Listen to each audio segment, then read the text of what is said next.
Episode 155। पुराना boss कहीं खो गया। रिधिमा जन्य को सैंडल लेकर मारने को दौड़ी तो जन्य जल्दी से गाड़ी के ऊपर चढ़ के बैठ गया और रिधिमा को देख देख के हंसने लगा। रिधिमा उछल उछल के जन्य को मारने की कोशिश कर रही थी पर वो जन्य तक पहुंच नहीं पा रही थी। रिधिमा अब थक भी गई थी और थोड़ी चीड़ से अब उसको रोना भी आने लगा था।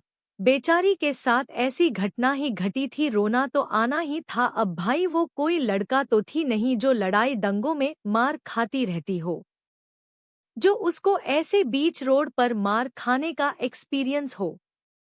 जन्य रिधिमा को रोता देख के मुस्कुराते हुए गाड़ी से कूद के नीचे आया और रिधिमा के बगल में खड़े होकर उसको शोल्डर से शोल्डर मारते हुए बोला, अब बात करोगी मुझसे कि फिर से कुटाई की सर्विस दूं? रिधिमा ने मुंह बना के जन्य को देखा, फिर उसको दोनों हाथों से सीने पर मारते हुए बोली, तुम बहुत बुरे हो, चलो जाओ यहाँ से। मुझे पहले तो पिटवाया और ऊपर से हंस रहे हो। कैसे पति हो? अपनी पत्नी को मार खाते देख तुमको मजे आ रहे थे। जन्य ने रिधिमा के हाथ पकड़ लिए और उसको खींच के अपने पास किया और उसकी कमर में अपनी बाहें डाल के बोला, तो कोई और ऑप्शन छोड़ा था तुमने? कितनी कोशिश कर रहा हूँ तुमसे बात करने की, पर तुम हो कि मुझे देख तक नहीं रही। रिधिमा जन्य से छुटने की कोशिश करते हुए बोली, हाँ तो क्यों देखूं? तुम मुझे गद्दार बोलेंगे, धोखेबाज समझोगे तो मैं तुम्हारी आरती उतारूं। इतने समय से हूँ तुम्हारे साथ और तुमने बस मुझे इतना ही जाना।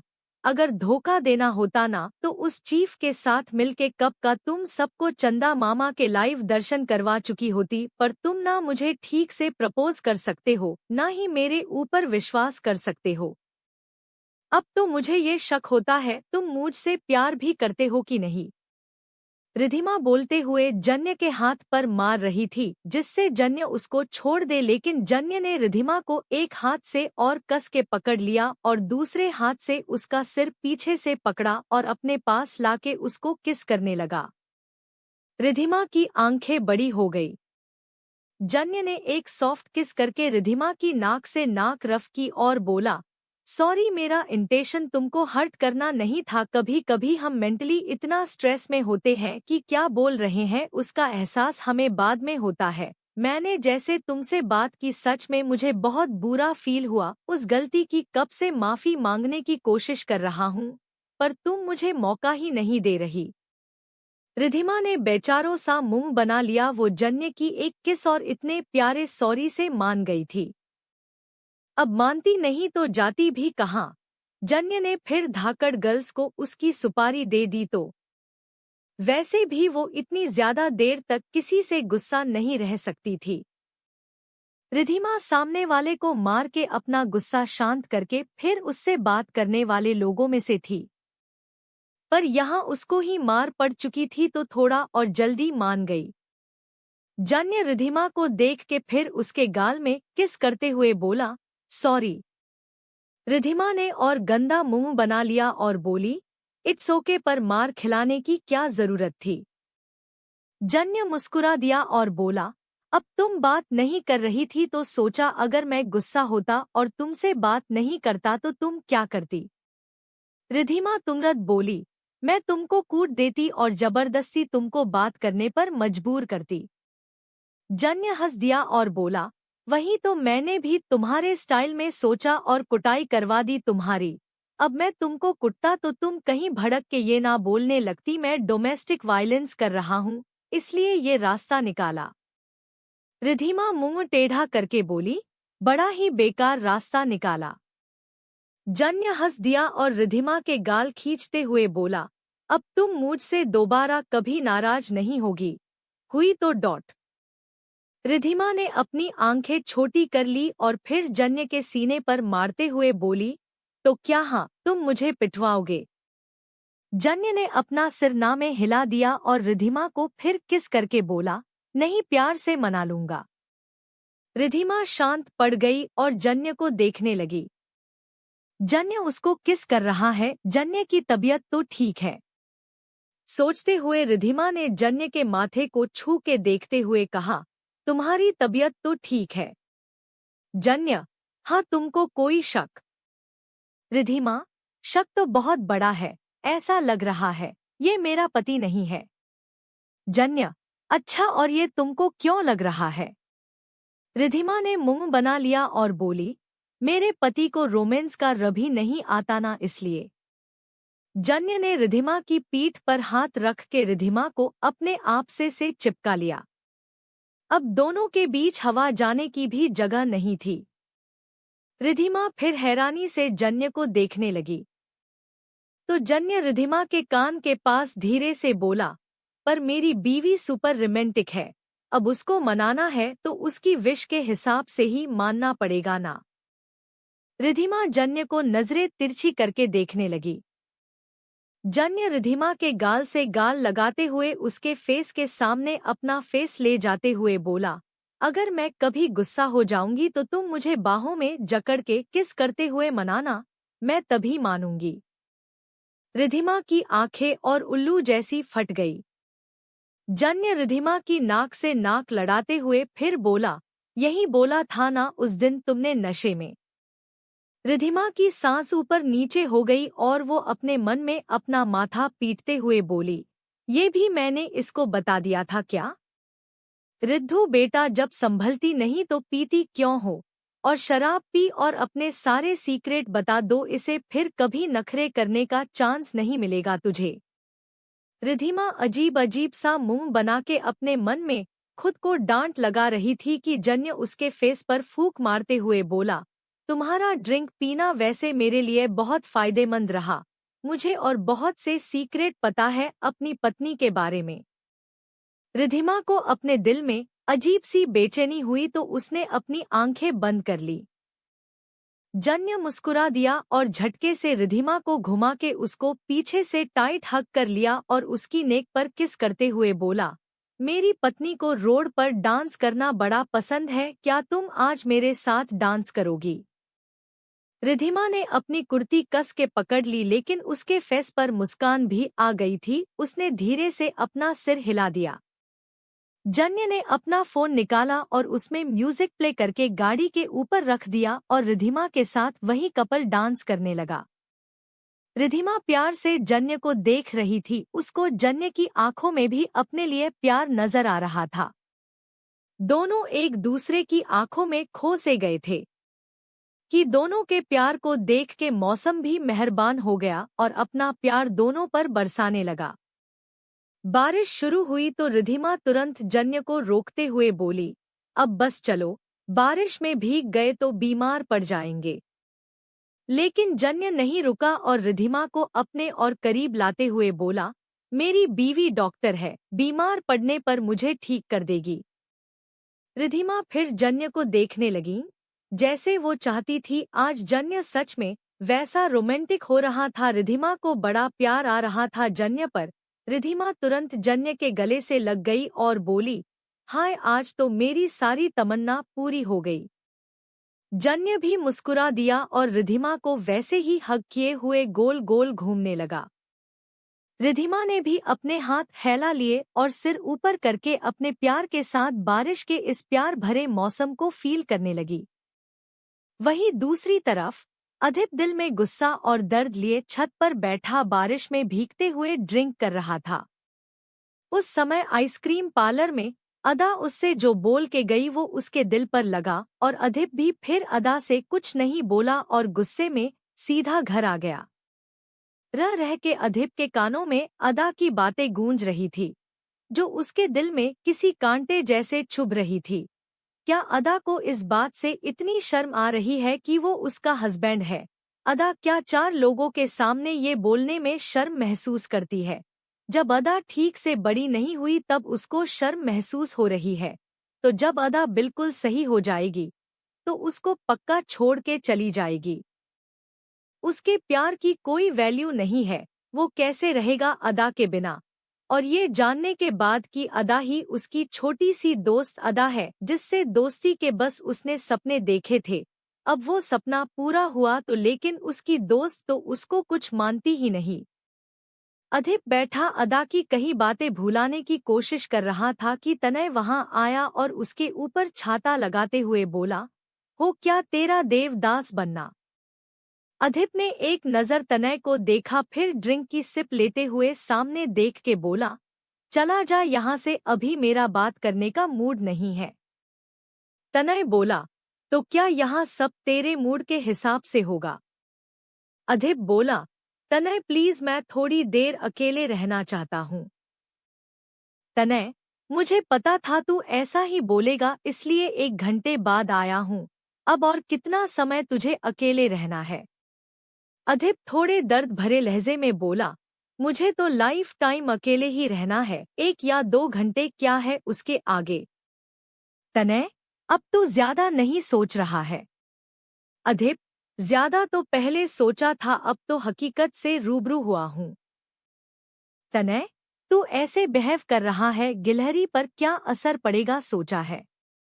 अधिप, अब वो बड़ी हो गई है, समझदार भी हो गई है, उसको अब मेरी किसी चीज से कोई असर नहीं पड़ेगा। तनय, तो तू खुश नहीं है, गिलहरी बड़ी हो रही है। अधिप सामने देखते हुए बोला, दिन रात एक कर दिया, बिजनेस में लॉस झेल रहा हूँ। कितने महीने हुए ठीक से सोया तक नहीं, याद नहीं कब चैन की नींद आई थी, बस वो दिन देखने के लिए जिस दिन अदा बड़ी हो जाए। पर ये नहीं सोचा था वो बड़ी होकर मुझे अपना पति बोलने के शर्मिंदगी महसूस करेगी। तनय, तो तुझे ये बात बुरी लगी। अधिप ने तनय की तरफ देखा और बोला, तुझे पता है दिशा तुझसे बहुत प्यार करती है, कभी तुझे छोड़ के नहीं जाएगी, इसलिए तू नहीं समझेगा मैं कैसा फील कर रहा हूँ। तनय अधिप को घूरते हुए बोला, और मैं फील करना भी नहीं चाहता, मुझे तुम दोनों के जैसे इनसिक्योरिटी नामक कोई बीमारी नहीं है। अधिप ने फिर तनय की तरफ देखा तो तनय भी उसको घूरते हुए बोला, तुझे ये दिखाई दे रहा है अदा ने तुझसे क्या बोला, पर ये दिखाई नहीं दे रहा है कि तूने उससे क्या बोला। गिलहरी ने जो बोला तूने उसको बोलने पर मजबूर किया है, वो बस तुझे वापस पाना चाहती है और उसके लिए उसको जो तरीका सही लग रहा है वो कर रही है। और मेरी नज़रों में गिलहरी कहीं से गलत नहीं है, उसने तो बस बोला। मैं उसकी जगह होता तो तुझे सच में इतना मारता कि दोबारा तेरे मुंह से मस्ती में भी ऐसा कुछ नहीं निकलता। अधिप ने अपनी आंखें छोटी कर ली। तनय अधिप को घूरते हुए आगे बोला, ऐसे क्या देख रहा है, तूने क्या बोला गिलहरी को, तू किसी लड़की से मिलके आ रहा है, तेरे लिए ये मजाक हो सकता है पर गिलहरी के लिए नहीं है। तुझे आइडिया भी है वो अभी जब मुझे अपना प्लान समझा रही थी उसके बाद क्या बोली, क्यूट तनय, ऐसा करने के बाद मुझे मेरे पुराने बॉस वापस मिल जाएंगे ना, जो हमेशा मेरे साथ रहते थे, जो मुझे इतना सारा प्यार करते थे, फिर वो मुझे छोड़ के तो नहीं जाएंगे ना, मुझे इग्नोर तो नहीं करेंगे ना। बोलते हुए गिलहरी कितना रोई, कितना मुश्किल हुआ उसको संभालना, और जिन शब्दों के लिए तू इतना परेशान हुआ ना, वो मैंने सिखाए गिलहरी को ताकि तू फील कर सके। तेरे बस जरा से इग्नोर करने से गिलहरी को कितना हर्ट हुआ, उसके दिमाग में ये बात हिट की हुई है कि तू उसे छोड़ देगा और वो तुझसे दूर नहीं रह सकती है, वो अभी भी बच्ची है यार।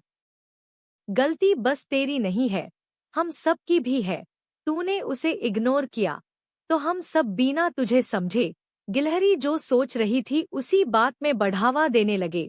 पर ज्यादा गलती तेरी है, हम सबको नहीं पता था पर तू तो जानता है ना गिलहरी कितनी सेंसिटिव है, फिर तूने मस्ती में ऐसा क्यों बोला कि तू किसी और से मिलके आया है, तुझे पता है उसको बहुत बुरा लगा, तू उसे बांध के किसी और से मिलने चला गया। ये हम सब समझते हैं तूने गिलहरी को क्यों बंधा, पर गिलहरी नहीं समझती। अधिप एक टक तनय को देख रहा था। तनय आगे बोला, गिलहरी को ओट्स पतले होने से कोई फर्क नहीं पड़ता, अगर तू उसे खिलाता उसको जमीन पर भी सोने में कोई दिक्कत नहीं होती, अगर तू उसे गोद में सुला लेता। गिलहरी का कंफर्ट जोन ये ऐसो आराम नहीं है, उसका कंफर्ट जोन तू है और वो तेरे कंफर्ट जोन से बाहर नहीं निकलना चाहती। तू ही बोलता था ना गिलहरी न्यू बॉर्न बेबी जैसी है, तो तू ये कैसे नहीं समझा कि उसने जब से आंखें खोली तुझे देखा, होश संभाला तो तुझे अपने पास पाया। अचानक से तू उसे इग्नोर करेगा तो उसके दिमाग पर क्या असर पड़ेगा। गिलहरी के लिए तू एक माँ जैसा है, जिसकी छाया में बच्चा बड़ा होता, और अचानक से वही माँ उसको इग्नोर करना शुरू कर दे तो उसको कैसा फील होगा। पता है, पहले तू गिलहरी की नादानी हो या शरारत, सबको प्यार से झेलता था, उसको समझाता था। अभी तू क्या कर रहा है? उस पर गुस्सा, जिसका उसके दिमाग पर उल्टा असर पड़ रहा है। गिलहरी को लग रहा है उसका पुराना बॉस कहीं खो गया, और अब उसको अपना पुराना बॉस पाने के लिए जो सही लग रहा है वो कर रही है, तो क्या गलती कर रही है? गिलहरी बड़ी हुई है पर पूरी तरह नहीं। अभी भी वो 12 साल की बस बच्ची है, जिसके पास दिमाग तो होता है लेकिन उससे ज्यादा इमोशंस होते हैं। और तू गुस्सा करके उसके इमोशंस हर्ट करके उसको ये सब करने पर और मजबूर कर रहा है। अधिप शांति से तनय को देख रहा था। तो तनय अधिप को अभी तक उसके इतना कुछ बोलने के बाद भी शांत देख के उसको पीठ में मुक्का जड़ते हुए बोला, मुझे क्या निहार रहा है? प्रवचन नहीं बांट रहा हूँ, जा गिलहरी को मना जाके। अधिप ने अपनी पीठ पर हाथ रख लिया पर उसको तनय की हर बात समझ आई थी। गलती उससे ही हुई है। जब एक बच्चे को खूब प्यार मिले और अचानक उसके पेरेंट्स एक और छोटा बेबी घर ले आए, तो वो बच्चा इनसिक्योरिटी की वजह से उस छोटे बेबी को परेशान करने लगता है। अपने पेरेंट्स से गुस्सा करने लगता है कि अब आप मुझसे प्यार नहीं करते, जबकि पेरेंट्स के लिए दोनों बच्चे बराबर होते हैं। पर बच्चे को ये समझ नहीं आता और वही हाल अदा का था। उसके दिमाग में ये बात घर कर गई थी कि अब उसके बॉस उससे पहले जैसा प्यार नहीं करते। क्या होगा आगे? कैसे मनाएगा अधिप अपनी रूठी रूठी क्यूट सी बीवी को? आपको क्या लगता है? कमेंट करके जरूर बताएं, और आज का पार्ट कैसा लगा वो भी बताना ना भूले। एपिसोड 146, मुझे पूरा सच जानना है। अधिपदा को सभी जगह ढूंढ रहा था। विशाल भी परेशान था, सितारा जी भी गायब थी। रिधिमा रूम से बाहर आ गई थी। जन्य और तनय अब खतरे से बाहर थे, बस दोनों जल थोड़े ज्यादा गए थे। बस गलीमत इस बात की थी कि दोनों जमीन पर पेट के बल लेटे थे तो फेस बच गया था। बाकी शारीरिक घाव तो भर जाएंगे। दोनों को नॉर्मल रूम में शिफ्ट किया जा रहा था। पर अधिप को परेशान किसी से फोन पर बात करते देख रिधिमा अधिप के पास आई और बोली, क्या हुआ गुरुजी? अधिप ने कॉल पर कहा, मुझे अभी की अभी लोकेशन ट्रैक करके बताओ, और कॉल कट कर दिया। रिधिमा भी सीरियस हो गई और बोली, गुरुजी सब ठीक तो है? अधिप अपनी मुट्ठी भींचते हुए बोला, वो औरत मेरी अदा को अपने साथ मौका पा के ले गई। CH 156, पुरानी सब्जेक्ट। अधिप भाग के अपने रूम में आया तो अदा रूम में नहीं थी। अधिप ने बाथरूम चेक किया तो अदा वहां भी नहीं थी। अधिप थोड़ा परेशान हो गया कि अदा कहाँ गई। तभी उसको बालकनी से कुछ आवाज आई। अधिप बालकनी में आया तो अदा ने कपड़े चेंज करके जैसे अधिप को पसंद थे वैसे भालू वाले कपड़े पहने थे। उसके बाल भी बिखरे हुए थे, फेस पर कोई मेकअप नहीं थी, बस मुंह में लॉलीपॉप दबा हुआ था, और अदा हाथ में रोज लिए उसकी एक एक पंखुड़ी तोड़ के फेंकते हुए उधर उधर घूमते हुए बोल रही थी, ही लव्स मी नॉट। अधिप अदा की इस बचकानी हरकत पर मुस्करा दिया और अदा के पास आके उसको पीछे से हक करते हवा में उठा लिया और बोला, he loves you a lot. अदा ने जल्दी से रोज अपने भालू वाले पैंट में डाल लिया और अपने पैर चलाते हुए बोली, छोड़ो मुझे छोड़ो। अधिप ने अदा को छोड़ दिया और अपनी तरफ घुमाया तो अदा मुंह फुलाए अधिप को देख रही थी। अधिप फिर मुस्कुरा दिया और अदा के गाल खींच के उसकी पॉकेट से रोज निकाल लिया। अदा की आंखें बड़ी हो गई। अधिप ने बाकी रोज की सारी पंखुड़ी तोड़ ली और अदा के सिर के ऊपर डालते हुए बोला, boss love you so much. दुनिया के सारे रोज की पंखुड़ी कम पड़ जाएगी तुम्हारे बॉस के लव को काउंट करने के लिए। अदा ने अपनी आईब्रो सिकोड़ ली और अपने बाल झटक के पंखुड़ियां नीचे गिराई और मुंह टेढ़ा करके अपने रूम में आ गई। अधिप ने मुस्कुरा के अपना सिरना में हिलाते हुए खुद से ही कहा, छोटी थी तो ही अच्छी थी, तुरंत मान जाती थी, अब पता नहीं कितने पापड़ बेलने पड़ेंगे। अधिप भी रूम में आया तो अदा लॉलीपॉप खाते हुए बेड पर लेटने जा रही थी। अधिप ने फिर उसका हाथ पकड़ लिया और अपनी तरफ घुमा के बोला, सॉरी, प्लीज अपने बॉस को माफ कर दो, प्लीज। अदा ने अपनी आंखें छोटी कर ली और बेड के पास रखी ड्रा से अपनी ड्राइंग नोटबुक निकाली और पेंसिल उठा के नोटबुक में कुछ लिखने लगी। अधिप अदा को देख रहा था कि अदा ने अपनी बात लिख के अधिप के सामने कर दी और फिर अपना लॉलीपॉप अधिप को घूरते हुए खाने लगी। अधिप नोटबुक में अदा ने जो लिखा वो पढ़ने लगा। मैं गुस्सा हूँ, बात नहीं करूंगी, लेकिन आप मुझे गिला मत करो। अधिप मुस्कुरा दिया और शरारती नजरों से अदा को देखा तो अदा समझ नहीं पाई अधिप क्या करने वाला है। अधिप के कपड़े बारिश में भीगने की वजह से गीले थे। अधिप ने फिर अदा का हाथ छोड़ा और सीधा उसको हग कर लिया। अदा चिल्लाने लगी, छोड़ो, मैं गीली हो जाऊंगी, छोड़ो। पर अधिप ने अदा को वैसे ही गोद में उठा लिया और सीधा छत पर ले आया। बारिश अभी भी हो रही थी। अदा और जोर जोर से चिल्लाने लगी।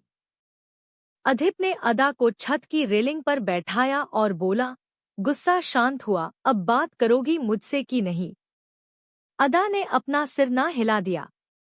अधिप अदा का फेस अपने हाथों में भरते हुए बोला, प्लीज अपने बॉस को माफ नहीं करोगी? अदा ने फिर अपना सिरनामे हिला दिया। अधिप फिर बोला, please boss loves you a lot ना। अदा फिर सिरनामे हिला के इस बार बोली, नो बॉस, अब मुझसे प्यार नहीं करते, बॉस मुझे खाना भी नहीं खिलाते, बॉस मेरे बाल भी नहीं बनाते, मेरी बटन भी बंद नहीं करते, बस डांटते हैं। अधिप अदा को देखने लगा। उसको याद आया जब वो चीफ को पकड़ने का प्लान बना रहा था तब अदा उसके पास अपनी जीन्स की बटन लेकर आई थी, बॉस ये बटन बंद कर दो। पर वो बिजी था तो अदा जिद करने लगी, बॉस बंद कर दो ना, आपने मुझे कपड़े भी निकाल के नहीं दिए, मैंने भाभी से कपड़े मांगे, अब आप बटन भी बंद नहीं कर रहे हो। तब अधिप ने अदा पर गुस्सा करते हुए कहा था, तो भाभी से ही बंद करवा लो ना, तुमको दिख नहीं रहा जरूरी काम कर रहा हूँ, परेशान करना जरूरी है क्या? अदा बस डर के नम आंखें लेकर वहां से चली गई थी। अधिप उस दिन की बात सोच रहा था कि अदा ने अधिप के हाथ अपने गाल से हटाए और रेलिंग से खुद के नीचे उतरी और जाते हुए खुद से बोलने लगी, कभी बात नहीं करूंगी, मैं बहुत गुस्सा हूँ। अधिप अपने सेंस में आया और अदा के पीछे भाग के आया और उसको टाइट हग करते हुए बोला, sorry, really really sorry boss, उस टाइम सच में बहुत बिजी थे। अदा ने मुंह बना लिया और चिल्लाते हुए बोली, नहीं बॉस, बिजी नहीं थे बॉस, मुझे छोड़ के किसी और लड़की के पास गए थे बॉस, अब अपने लिए दूसरी सब्जेक्ट ले आएंगे, मैं उनकी पुरानी सब्जेक्ट हो गई हूँ। अधिप शॉक हो गया, उसने अदा को छोड़ा और फिर उसको अपनी तरफ घुमा के बोला, ये किसने बोला तुमको? अदा ने अधिप को देखा, फिर अपना सिर नीचे कर लिया और बोली, पुराना जाएगा तभी तो नया आएगा, आप मुझे भी OLX पर बेच के दूसरी सब्जेक्ट ले आओगे, फिर कबाड़ वाले भैया मुझे क्रसर में डाल मेरा कचमड़ बना देंगे और मैं मर जाऊंगी। बोलते हुए अदा रोने लगी और अधिप के हाथ झटक के भाग के नीचे जाने लगी। अधिप ने अपनी आंखें बंद कर ली और ऊपर देख के एक बार अपने बालों में हाथ फेरते हुए बोला, यार ये क्या कर दिया मैंने? अधिप भी अदा के पीछे रूम में आ गया तो अदा रोते हुए अपना फोन ढूंढ रही थी। अधिप ने फिर अदा का हाथ पकड़ के अपने पास खींच लिया और उसके आंसू पोंछते हुए बोला, क्या कर रही हो? अदा अधिप से छूटने की कोशिश करते हुए बोली, फोन ढूंढ रही थी, मुझे अपने दोस्त से बात करनी है, आप अपनी दोस्त के साथ चले जाओ और मैं अपने दोस्त के साथ चली जाऊंगी।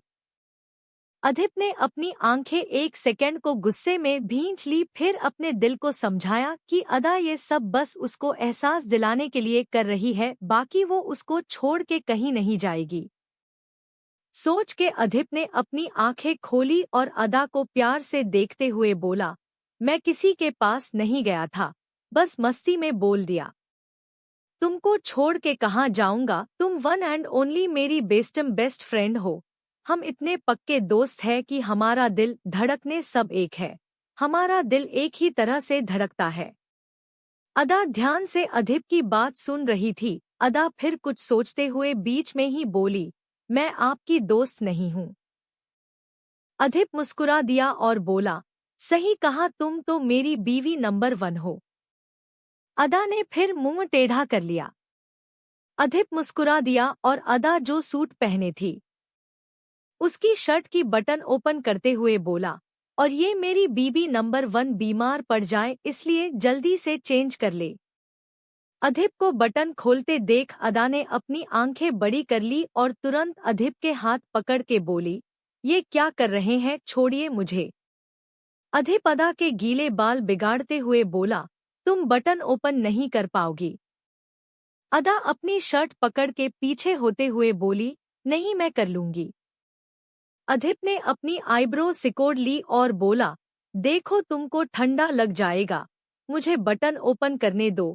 बोलते हुए अधिप ने अपने कदम अदा की तरफ बढ़ाए तो अदा डर से पीछे होते हुए बोली, मैं खुद कर लूंगी, आप पास मत आओ मेरे। अधिप फिर बोला, अदा देखो गुस्सा बाद में कर लेना, सॉरी बोला ना मैंने, अभी चेंज कर लो वरना प्रॉब्लम हो जाएगी। बोलते हुए अधिप न अदा को पकड़कर उसकी शर्ट की एक बटन ओपन कर दी तो अदा की आंखें और बड़ी हो गई। उसने पूरी ताकत लगा के अधिप को धक्का दिया और चिल्लाते हुए बोली, सॉरी बोला तो क्या अचार डालूं? आप कैसे मेरे कपड़े छू सकते हैं, आपको शर्म नहीं आती? दोबारा हाथ लगाया तो पुलिस में कंप्लेन कर दूंगी। अधिप शॉक हो गया। अदा ने अधिप को घूर के देखा और पैर पटकते हुए बाथरूम में चली गई। अधिप 2 मिनट अदा ने जो अभी रिएक्शन दिया उसके बारे में सोचता रहा, फिर उसे समझ आया अदा अब बड़ी हो गई है। उसको अब ये समझ आता है हर किसी के सामने कपड़े चेंज नहीं कर सकते या हर कोई उसके कपड़ों को हाथ नहीं लगा सकता। अधिप के फेस पर मुस्कान आ गई। उसने अपना सिरना में हिलाया और अदा के कपड़े कबर्ड से निकालते हुए खुद से बोला, छोटी थी तो भी इसको चीजें समझाना कितना मुश्किल था और अब बड़ी हो गई है तो और मुश्किल हो गया है। पर मेरी ही बीवी है, समझाना तो पड़ेगा ही। अधिप ने कपड़े निकाले और बाथरूम के पास आके डोर नॉक किया और बोला, मैं बस ऊपर की 2 बटन ओपन करूंगा, बाकी तुम उसको टॉप के जैसे अपने गले से खुद निकाल सकती हो। अदा जो अपनी शर्ट की बटन ओपन करने की कोशिश कर रही थी, अधिप की बात सुन के उसने कुछ सोचा और डोर ओपन करके बोली, पक्का। अधिप ने अपनी पलकें झपका दी। अदा बाथरूम से बाहर आ गई और मुंह बना के बोली, बस 2 ओके, कुछ देखना मत। मेरे हाथों में चोटू लग गई इसलिए मैं बटन खोल नहीं पा रही। अधिप को अदा को देख के बहुत हंसी आ रही थी। अदा शायद बड़ी होने की वजह से थोड़ा बहुत अपना बचपना भूल गई है, वरना वो ऐसी हरकतें नहीं करती। अदा को शुरू से ही ना बटन बंद करनी आती थी ना खोलनी। अभी कोशिश करेगी तो हाथ में लगेगी ही। पर अधिप ने अपनी हंसी रोकी और शर्ट की 2 बटन ओपन की और अदा को समझाया, टॉप के जैसे शर्ट उतार के ये कपड़े पहन लो। अदा ने अपना सिर हिलाया और कपड़े लेकर बाथरूम के अंदर चली गई। अधिप ने भी दूसरे रूम में जाके कपड़े चेंज कर लिए। अदा कुछ ही देर में बाथरूम से बाहर आई तो रूम में अंधेरा था। अदा को अभी डर क्या होता है ठीक से पता नहीं था, इसलिए वो चुपचाप खड़ी इधर उधर देखते हुए दीवार के सहारे से आगे बढ़ी तो उसको अपने पैरों के नीचे कुछ फील हुआ। अदा तुरंत बोली, बॉस। अदा का बोलना था कि अधिप ने उसको पीछे से हग कर लिया और रूम में धीमी सी रोशनी हो गई। अदा ने अपने सामने देखा तो पूरे रूम में खूब सारे बैलून और फ्लावर फैले हुए थे। अदा के फेस पर मुस्कान आ गई। अधिप अदा के गाल पर किस करते हुए बोला, सॉरी, अब तो माफ कर दो और मुझसे पहले के जैसे बात करो। अदा ने अपने गाल पर हाथ रख लिया। आज उसने पहली बार कुछ फील किया। उसको अजीब लगा तो उसने तुरंत अधिप के हाथ अपने पेट से हटा दिए। उसको नहीं पता था ये कैसी फीलिंग है, इसलिए उसको लगा ये गुस्सा है। अदा ने फिर मुंह फूला लिया और बेड के पास जाते हुए बोली, मैं अभी भी गुस्सा हूँ। अदा बेड के पास आई और पिलो के नीचे रखा एक और लॉलीपॉप निकाला और ओपन करके खाने लगी। अधिप भी अदा के पास आया और उसके मुंह से लॉलीपॉप निकालते हुए बोला, तुम ये क्यों खा रही हो? तुमको नुकसान करेगा। अदा ने अधिप के हाथ से लॉलीपॉप छीन लिया और लॉलीपॉप को काट के खाते हुए बोली, मेरा मन इस लॉलीपॉप के जैसे आपको भी काट के मसल के इस दुनिया से गायब करने का है, पर मैं कर नहीं सकती, इसलिए आपका गुस्सा इस लॉलीपॉप को खत्म करके निकाल रही हूँ। अधिप पहले अदा को देखता रहा, फिर उसने कुछ सोच के अदा के मुंह से लॉलीपॉप निकाला और उसको किस करने लगा। अदा की आंखें बड़ी हो गईं।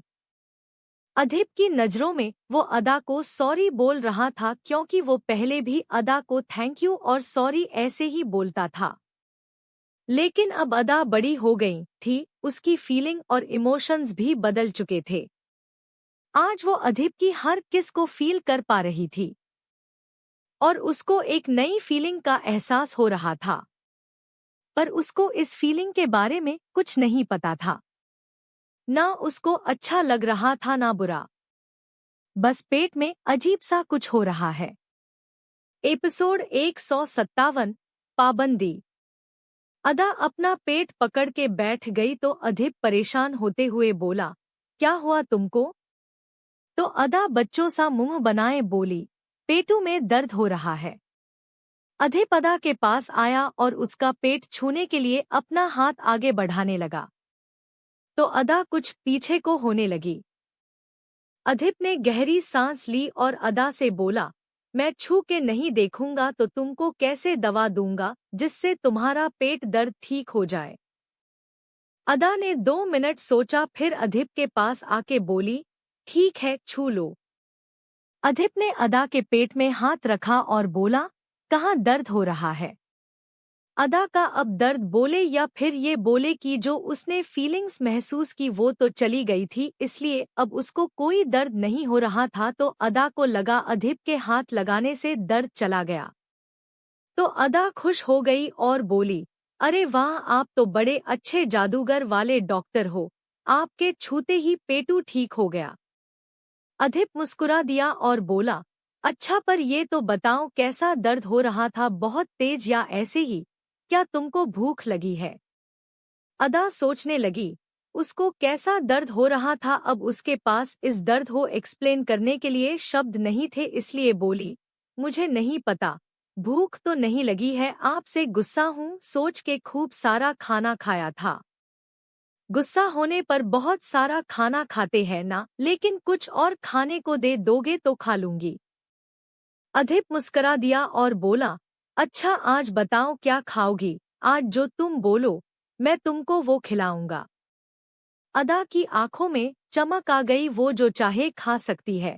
अदा थोड़ी देर सोचती रही, लेकिन उसको खाने की कोई अच्छी सी चीज याद ही नहीं आ रही थी। उसने अभी तक बस आइसक्रीम और अभी कबार वो भी अधिप से बच के चॉकलेट, और बाकी तो उसने ऑल टाइम बस ओट्स ही खाए थे। बाकी अधिप ने अभी तक उसको कुछ खिलाया ही नहीं था, इसलिए उसे ना कुछ याद आ रहा था, ना ही उसे किसी चीज का टेस्ट पता था। तो अदा उदास हो गई और बोली, मुझे नहीं पता, आपको जो पसंद हो खिला दो। अधिप मुस्कुरा दिया और अदा को गोद में उठाने लगा। अदा ध्यान से अधिप को देख रही थी, लेकिन अब उसका गुस्सा शांत हो चुका था। बच्चों का गुस्सा वैसे ही ज्यादा देर का नहीं होता है, इसलिए अदा कुछ नहीं बोली। अधिप ने अदा को गोद में उठा लिया और किचन की तरफ ले जाते हुए बोला, आज मैं अपनी फेवरेट डिश तुमको बना के खिलाता हूँ, तुमको पता है मेरी मम्मा मुझे ये डिश बना के खिलाती थी। अदा मुस्कुरा के बोली, आपकी मम्मा भी है? कहाँ है, दिखती नहीं, कहीं घूमने गई है। अधिप सीरियस हो गया और अदा को किचन में लाके एक साइड अदा को बैठाया और बोला, हाँ वो बहुत दूर घूमने गई है।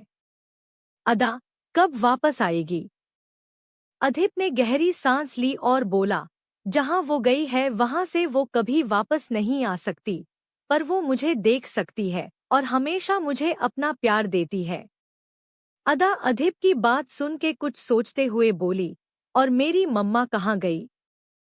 अधिप ने अदा की तरफ देखा और उसके पास आया। अदा भी अधिप को देखने लगी।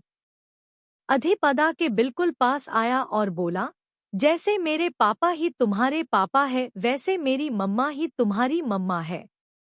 अधिप ने फिर अदा का हाथ पकड़ लिया और अपने दिल पर रखते हुए आगे बोला, हमारा सब कुछ एक है। अदा बार बार अपनी पलकें झपकाते हुए अधिप को देख रही थी कि उसने फिर कुछ सोचते हुए कहा, पर मेरी मम्मा मुझे इतनी दूर छोड़ के क्यों गई? मैंने तो उनको देखा तक नहीं। मुझे उनकी याद आएगी तो मैं क्या करूंगी? क्या इतनी दूर जाना जरूरी था?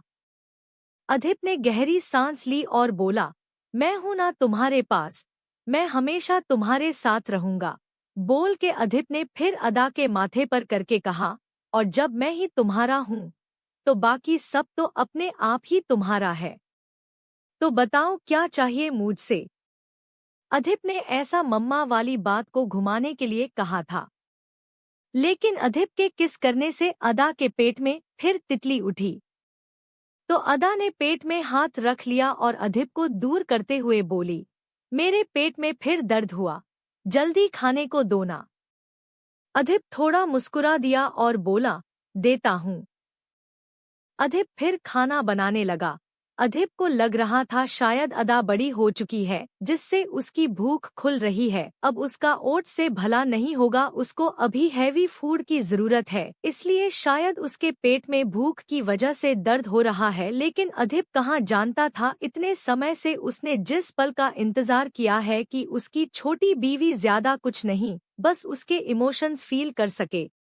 वो दिन बस आ ही गया है, बस उसको अपनी बीवी को समझाने की देर है कि ये फीलिंग कैसी है और बस किसके लिए आती है। वहीं दूसरी तरफ तनय अपने रूम में आया तो दिशा कहीं नहीं थी। तनय दिशा को रूम में ना देख के थोड़ा परेशान हो गया।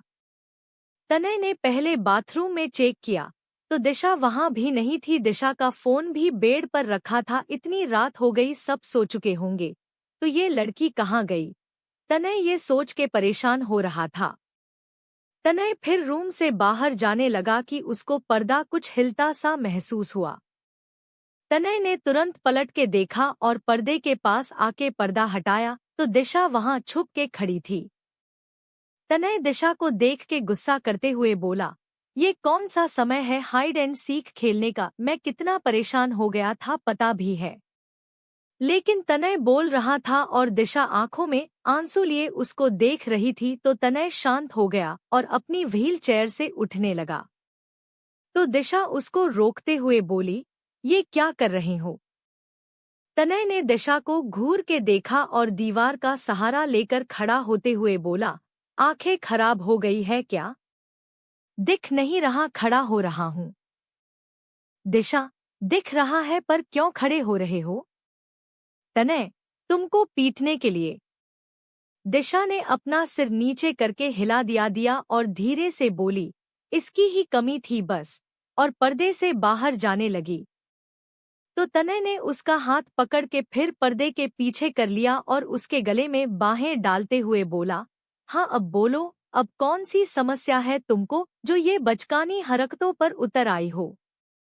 दिशा तनय के हाथ अपने गले से हटाते हुए बोली, तुमको क्या फर्क पड़ता है? तुम जाओ आराम से आइसक्रीम खाओ, जेल तो मेरे लिए हुए है, तुम तो आजाद हो, कहीं भी घूम सकते हो, कुछ भी खा सकते हो, हर चीज पर पाबंदी तो बस मेरे लिए है।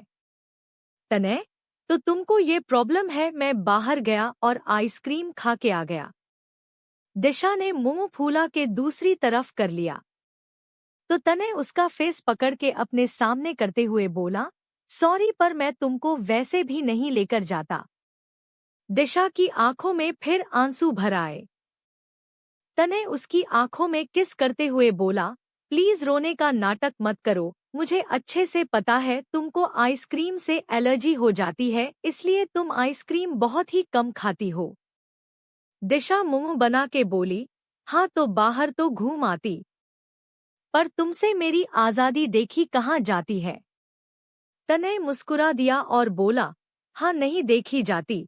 बोलते हुए तनय ने दिशा के बेबी बम्प पर हाथ रख लिया और बोला, मुझे नहीं अच्छा लगता जब तुम बाहर जाती हो तो लोग तुम्हारे बेबी बम्प को देखते हैं।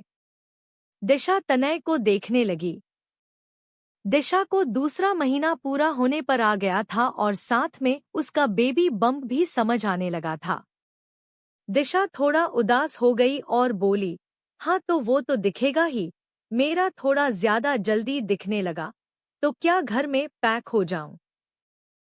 तनय, नहीं लेकिन मैंने सुना है 3 मंथ बहुत इम्पोर्टेंट होते हैं, अगर लोगों की नजर मेरे बेबी को लग गई तो। दिशा ने फिर उदासी से सिर नीचे कर लिया। तनय ने दिशा को घुमाया और उसको पीछे से हक करते हुए बेबी बम्प पर हाथ रख के बोला, प्लीज उदास मत हो, पाबंदी नहीं लगा रहा हूँ। जैसे अभी हम सब के हालात चल रहे हैं उसको देखते हुए बस तुमको और अपने बेबी को खोने से डर लगता है, कब चीफ किस रूप में आके हम पर वार करे, पता नहीं। अगर उसमें मेरे बच्चे को कुछ भी हुआ कसम से मैं क्या करूँगा पता नहीं, मैं बिल्कुल बर्दाश्त नहीं कर पाऊंगा। एक बार ये चीफ पकड़ में आ जाए फिर तुम जब जहां बोलोगी वहां ले चलूंगा। और अगर तुमको मेरे साथ भी नहीं जाना तो एक बार बेबी हो जाए मैं बेबी को संभाल लूंगा, तुम अकेले या अपने दोस्तों या फिर फैमिली के साथ आराम से घूमना, तुमको बिल्कुल नहीं रोकूंगा। बेबी होने के बाद तुम अपनी पहले जैसी लाइफ आराम से जी सकती हो, बेबी मैं संभाल लूंगा, तुमको उसको देखने की बिल्कुल जरूरत नहीं है, तुम अपने सारे शौक पूरे कर सकती हो, कोई ना तुमको रोकेगा न ये बोलेगा बच्चा संभालो। और तुम बाहर घूम रही हो और कोई तुमसे कुछ बोले तो तुमको किसी की बातों को सुनने की जरूरत नहीं है सीधा बोलना, अभी मेरे दिन आए हैं, मैंने एक नई जिंदगी को जन्म दिया है, उसको सेलिब्रेट कर रही हूँ, बाकी मैं हूँ, तुम्हारे साथ हूँ, किसी ने ज्यादा कुछ बोला तो मुंह तोड़ दूंगा उसका। दिशा नजरें तिरछी करके तनय को देखने लगी तो तनय उसके गाल पर किस करते हुए बोला, प्लीज बस ये सब पाबंदी 9 महीने झेल लो, फिर तुम आजाद हो। अगर तुमको फिर भी अच्छा फील नहीं हो रहा तो मैं भी जब तक बेबी बाहर नहीं आ जाता कहीं नहीं जाऊंगा, तुम्हारे साथ इन 4 दीवारों में ही रहूंगा। दिशा सिर घुमा के तनय को देखने लगी। तनय ने फिर दिशा को अपनी तरफ घुमा लिया और बोला, ऐसे क्या देख रही हो? दिशा धीमी सी आवाज में बोली, क्या बस मुझे अच्छा फील हो इसलिए तुम भी बाहर नहीं जाओगे? तनय, हाँ। दिशा, क्यों? क्या तुम घर पर रुक पाओगे? तनय, काम की वजह से थोड़ा मुश्किल होगा, पर तुम्हारी खुशी के लिए मैं सब मैनेज कर लूंगा, तुम्हारी खुशी इस टाइम सबसे ज्यादा जरूरी है, और वैसे भी तुम रोते हुए चुड़ैल की आंटी लगती हो, मेरा बच्चा भी कहीं इसी गुण के साथ ना पैदा हो जाए। उसको तो रोते हुए भी क्यूट लगना है, बिल्कुल मेरे जैसे, तो मैं चांस नहीं ले सकता। दिशा तनय के सीने पर मारने लगी तो तनय ने दिशा को अपने गले से लग लिया और बोला, सॉरी मुझे पता है प्रेगनेंसी में मूड स्विंग होता है और मैंने तुम्हारे ऊपर ध्यान नहीं दिया, आगे से ऐसा नहीं होगा। दिशा ने सिर उठा के तनय को देखा और बोली, प्यारी दोगे तब माफ करूंगी। तनय अपनी आंखें छोटी कर ली तो दिशा ने अपना गाल तनय आगे करते हुए कहा, अपना क्यूट सा दिमाग चलाने की जरूरत नहीं है, मैं अच्छी वाली प्यारी की बात कर रही हूँ। तनय ने दिशा के गाल पर किस कर लिया और बोला, लव यू, थोड़ी क्यों बहुत सारी प्यारी दे दूंगा, बस तुम उदास ना हुआ करो। मुझे अच्छा नहीं लगता और ऐसे नजरों के सामने से गायब तो बिल्कुल भी मत हुआ करो। दिशा मुस्कुरा दी और फिर तनय के गले से लग गई। एपिसोड 158 चालाक गिलहरी। अधिप अदा को पास्ता खिला रहा था कि किचन में प्रत्यूष आया। अधिप प्रत्यूष को देख के सीरियस हो गया, तो प्रत्यूष भी सीरियस होते हुए बोला, सॉरी मैं बस पानी लेने आया था। प्रत्यूष पलट के जाना लगा, तो अधिप बोला, प्रत्यूष मुझे तुमसे बात करनी थी। प्रत्यूष के फेस पर शातिर मुस्कान आ गई, लेकिन वो भोला बनते हुए अधिप की तरफ पलटा और बोला, पहले तुम भाभी को खाना खिला के सुला दो। मुझे वैसे भी नींद नहीं आ रही, मैं गार्डन में बैठा हूँ, तुम आराम से आ जाओ। अधिप ने अपनी पलकें झपका दी, तो प्रत्यूष तुरंत वहां से चला गया। अदा प्रत्यूष को ही देख रही थी कि अधिप ने फिर अपनी आंखें छोटी कर ली और अदा के गाल खींचते हुए बोला, अब कुछ भी ऊट पटांग सोचना भी मत। अदा ने मुंह बना लिया और बोली, मैं सोचती नहीं हूँ, सीधा करती हूँ। अधिप अदा को आंखें बड़ी करके देखने लगा, तो अदा ने अधिप को जीभ दिखाई और वहां से भाग के जाते हुए बोली, ये टेढ़ा मेढ़ा जो भी था बहुत अच्छा था, पर अब मेरा पेट भर गया और मैं सोने जा रही हूँ, और आज रात आपकी रूम में एंट्री नहीं है। अधिप अदा को बस आंखें छोटी करके देखता रहा, लेकिन फिर उसके फेस पर मुस्कान आ गई। वो जानता था अदा बोल के जरूर गई है, लेकिन उसके बिना अदा को नींद नहीं आएगी, इसलिए अधिप बेफिक्र था। अधिप ने भी प्लेट रखी और अपने रूम की तरफ जाने लगा कि उसको प्रत्यूष का ख्याल आया। उसने सोचा वो पहले प्रत्यूष से बात कर ले, फिर रूम में जाए तो अच्छा रहेगा, वरना अदा के साथ वो प्रत्यूष को भूल जाएगा। अधिप गार्डन में आया तो प्रत्यूष बेंच पर बैठा ऊपर देख रहा था कि अधिप भी उसके बगल में बैठ गया और बोला, सॉरी। प्रत्यूष ने अधिप की तरफ देखा और बोला, तू कब से सॉरी बोलने लगा? अधिप सामने देखते हुए बोला, कभी कभी सॉरी बोल देना अच्छा होता है, मुझे तुमसे ऐसे बात नहीं करनी चाहिए थी, पर क्या करूं, अदा की बात आती है तो ओवर पजेसिव हो जाता हूं। पता है ये गलत है, पर मेरे ऊपर कंट्रोल नहीं रहता। उसी टेंशन में तुम्हारे साथ मिसबिहेव कर दिया, तुमको जाने तक को बोल दिया, सॉरी यार। प्रत्यूष को चैन की सांस आई, मतलब आज भी अधिप उसके लिए कुछ भी कर सकता है। प्रत्यूष मन ही मन शैतानी मुस्कान मुस्कुरा दिया, लेकिन अधिप के हाथ पर हाथ रख के सीरियस टोन में बोला, मैं समझता हूँ, और इसे ओवर पजेसिव होना नहीं, प्यार बोलते हैं। अधिप ने प्रत्यूष की तरफ देखा, तो प्रत्यूष मुस्कुरा के फिर बोला, तेरी बात का कभी मैं बुरा नहीं मान सकता। तू यार है मेरा, कुछ प्रॉब्लम आ गई थी इसलिए तुझे छोड़ के जाना पड़ा, लेकिन यार कसम से तेरी यारी बहुत याद आई, बहुत मिस किए वो दिन।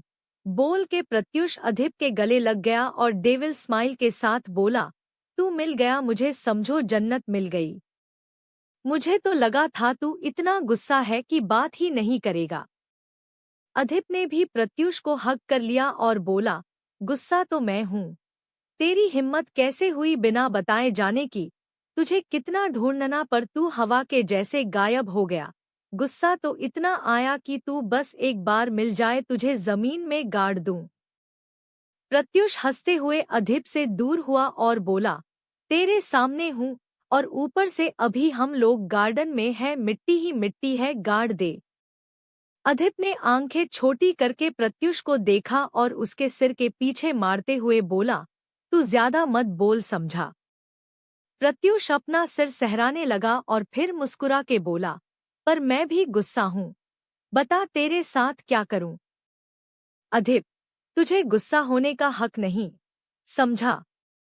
प्रत्यूष मुंह टेढ़ा करके बोला, क्यों भाई, एक तो इतनी प्यारी लड़की से तूने शादी की और एक बार भी तूने मुझसे नहीं मिलाया, और अब गुस्सा भी ना हूँ।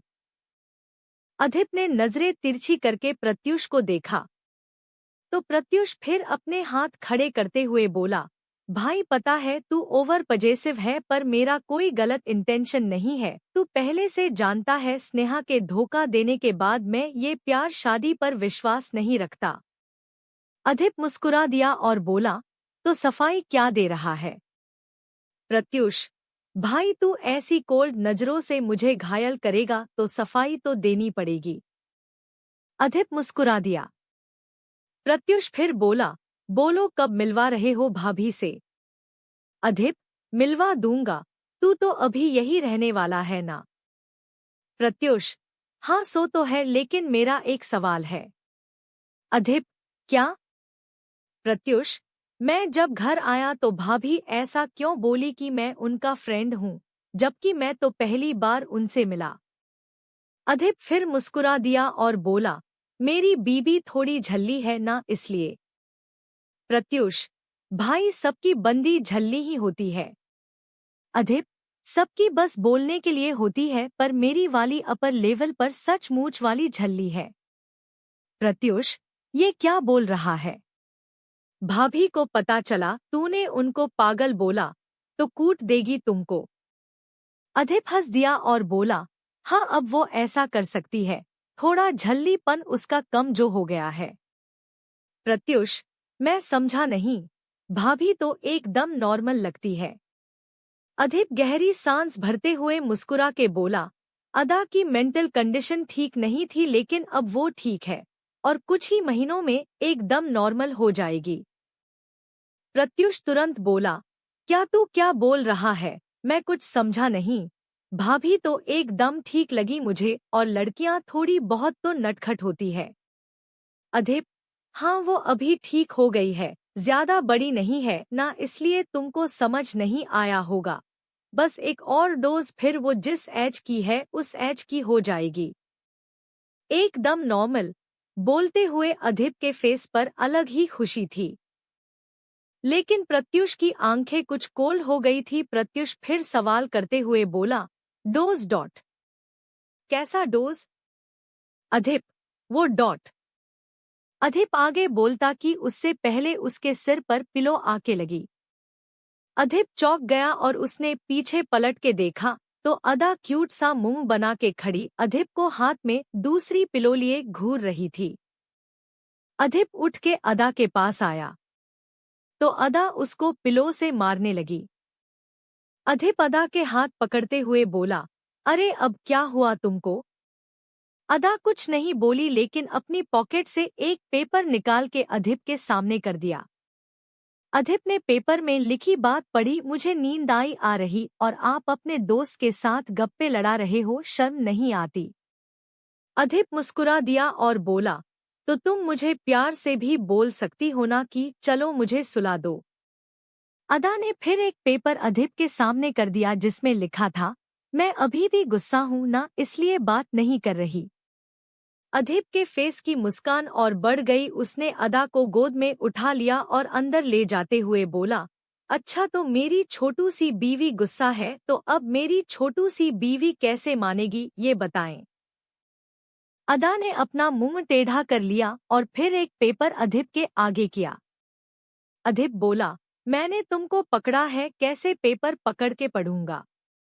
अदा ने फिर पेपर अधिप की आंखों के सामने करके पकड़ लिया। अधिप पेपर पढ़ने लगा, मुझे मनाना है तो कल मुझे वाटर पार्क ले चलना, मैं फिर सोचूंगी आपको माफ करना है कि नहीं।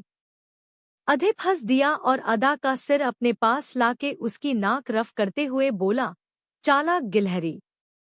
अदा ने भी गिलहरी के जैसे अपने आगे के दो दांत दिखा दिए। अधिप जोर जोर से हंस दिया। वहीं अधिप के जाते प्रत्युष ने अपना फोन निकाला और चीफ को कॉल करके बोला, कैसे हो chief? Much better. Pratyush, good, सारी तैयारी कर लो, मैं अदा और कोहिनूर को लेकर आ रहा हूँ। चीफ, ओके, थोड़ा संभल के, अदा की वजह से थोड़ी प्रॉब्लम हो सकती है। प्रत्युष, मुझे पता है अदा को कैसे हैंडल करना है, उसको मैं पहले भी हैंडल कर चुका हूँ। चीफ, पर अदा पहले वाली अदा नहीं है जो हमारी उंगलियों पर नाचे।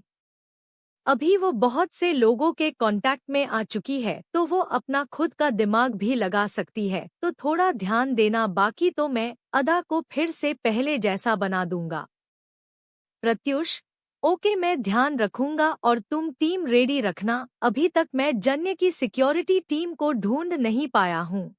जन्य ने एक हिडन टीम रखी है, पर टीम कितनी स्ट्रांग है कह नहीं सकते, और ये सब भी अब सतर हो चुके हैं। अदा को ले जाने के प्रॉब्लम खड़ी कर सकते हैं। चीफ, तुम उसके लिए परेशान मत हो।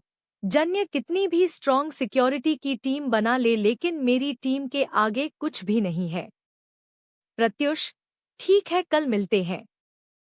प्रत्युष ने कॉल कट कर दिया और उठ के चारों तरफ देखते हुए अधीप की लैब तक आया, और फिर उसने अधीप के हाथ पर हाथ रख के जो फिंगरप्रिंट्स लिए थे उसको निकाल के स्कैन किया, और बस डोर ओपन ही होने वाला था कि रिधिमा सख्त लहजे में बोली, तुम यहाँ क्या कर रहे हो?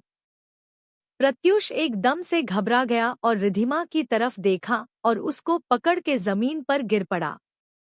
ये सब इतना अचानक से हुआ कि रिधिमा कुछ समझ नहीं पाई, लेकिन प्रत्युष ने ऐसा इसलिए किया ताकि रिधिमा लैब का डोर ओपन होते ना देख ले, वरना बात को संभालना मुश्किल हो जाएगा, क्योंकि घर के अंदर रिधिमा को मारना संभव नहीं था।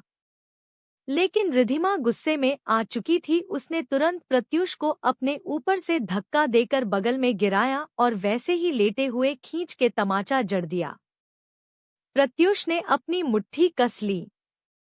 रिधिमा खड़ी हुई और उसने सबसे पहले लैब के डोर को देखा जो ओपन होकर बंद हो चुका था, तो रिधिमा को समझ नहीं आया कि डोर ओपन भी हुआ था कि नहीं। प्रत्युष भी उठ के खड़ा हो गया, तो रिधिमा ने सीधा उसका कॉलर पकड़ लिया और बोली, क्या कर रहे थे यहाँ? प्रत्युष बोला, रिधिमा छोड़ो मुझे। ये क्या कर रही हो? रिधिमा ने एक और तमाचा प्रत्युष को लगा दिया और बोली, अभी बताती हूँ क्या कर रही हूँ।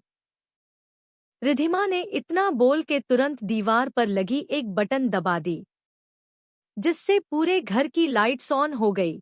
सभी जगह टी करके अलार्म बजने लगे और बॉडीगार्ड की एक टीम तुरंत अंदर आई और प्रत्युष को चारों तरफ से घेर के खड़ी हो गई।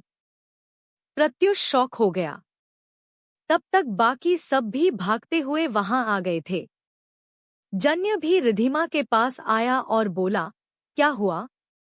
रिधिमा बोली, मुझसे नहीं, अपने इस दोस्त से पूछो। इतनी रात को अंधेरे में छुप के ये गुरुजी की लैब के स्कैनर पर हाथ रख के क्या कर रहा था? जन्य ने तुरंत प्रत्युष की तरफ देखा, तो प्रत्युष थोड़ा घबरा गया। बाकी सब भी प्रत्युष को ही देख रहे थे। कैसे बचेगा प्रत्युष? असल में कौन है ये प्रत्युष? क्या उसका सच आ जाएगा सामने? आपको क्या लगता है, कमेंट करके जरूर बताएं। और आज का पार्ट कैसा था ये भी बताना ना भूले।